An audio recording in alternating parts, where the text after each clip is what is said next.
Selama 2 tahun menjabat sebagai Bupati Pidi, harta yang dimiliki oleh Abu Syik bertambah senilai 1,24 miliar rupiah.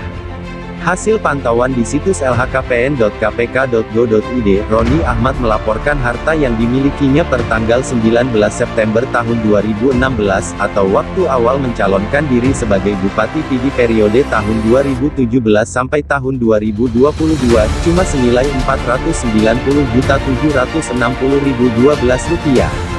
Namun dalam laporan terakhir atau per tanggal 31 Desember tahun 2018, Roni Ahmad melaporkan memiliki harta senilai Rp1.739.512.389.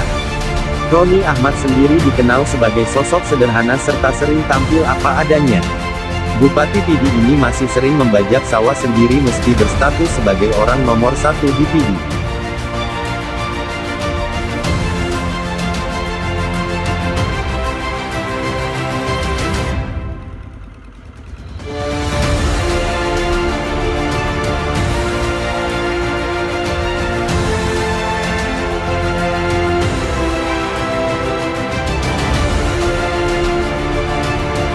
Sosok ini juga sempat menghebohkan publik karena difoto sedang makan nasi dalam pelepah pinang kering, situ.